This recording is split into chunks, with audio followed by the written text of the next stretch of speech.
नमस्कार, आप देख रहे हैं दिल्ली 24 और मैं हूं आपके साथ अनुष्का नामदेव। 19 सितंबर यानी कि बस कल आप सभी के घर में एक मेहमान आने वाले हैं। जी हाँ, गणेश चतुर्थी का ये पावन पर्व की शुरुआत होने जा रही है कल से और सबके घर में बप्पा आने वाले हैं। इस दिन सभी गणपति जी की मूर्ति अपने घर लाते हैं और विधि विधान के साथ पूजा आराधना करते हैं।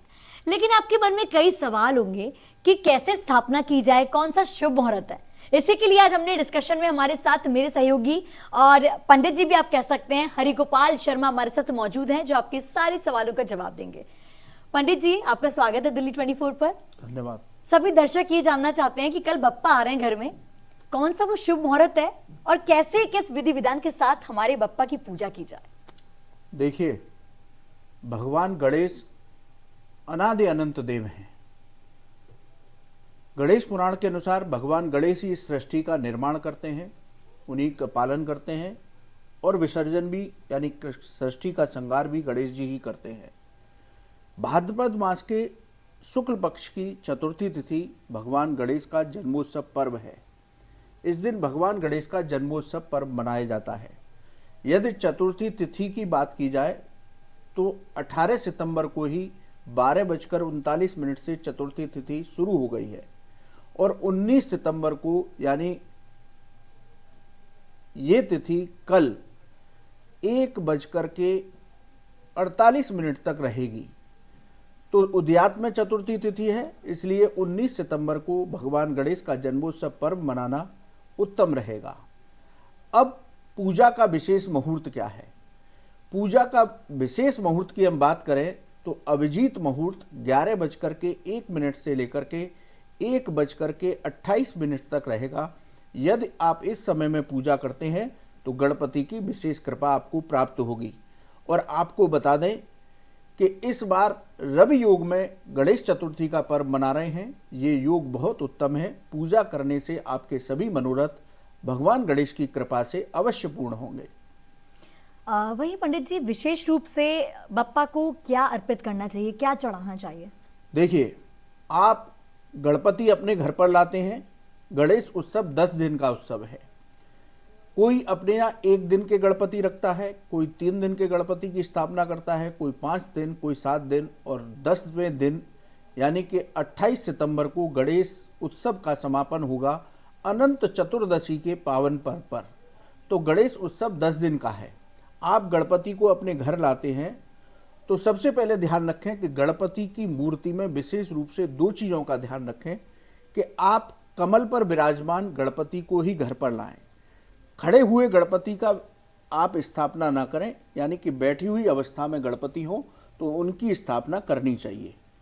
दूसरा, गणपति की जो सूंड होती है उस सूंड का अंतिम छोर उनके मोदक की तरफ होना चाहिए। मोदक आनंद का स्वरूप है, तो गणेश जी की सूंड मोदक की तरफ होती है तो घर में आनंद और उत्सव का वातावरण होता है, सुख शांति समृद्धि आती है। तीसरी बात का विशेष ध्यान रखें कि हमने देखा है कि बहुत से गणपति के साथ उनका वाहन मूषक दिखाई नहीं देता, तो उस विग्रह को सही तरह से देख लें जिसमें उनका वाहन मूषक भी हो। तो इस तरह के गणपति को घर ला करके स्थापित करना चाहिए। अब स्थापना कैसे करनी है? उत्तर पूर्व दिशा में एक चौकी बिछाएं। चौकी पर लाल कपड़ा बिछाएं, उस पर गणपति जी के श्री विग्रह की स्थापना करें।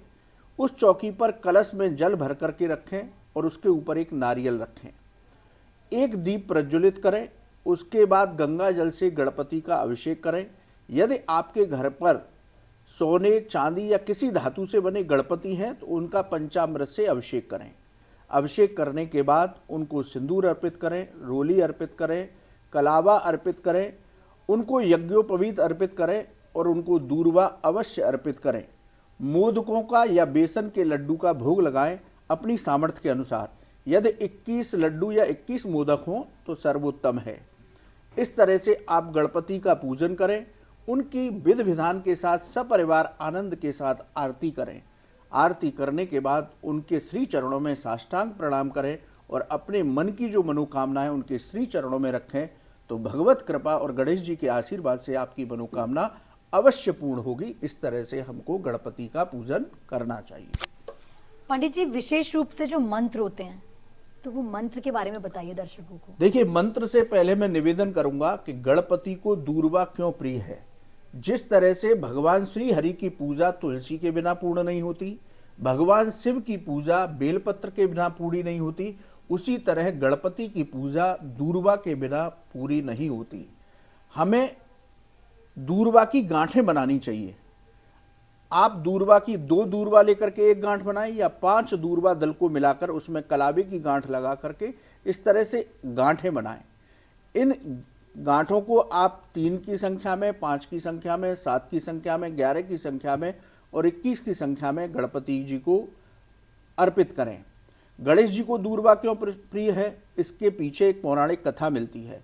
अनलासुर नाम का एक राक्षस था, उसने आतंक मचा रखा था। वो सभी व्यक्तियों को, ऋषि मुनियों को सीधे निगल लेता था।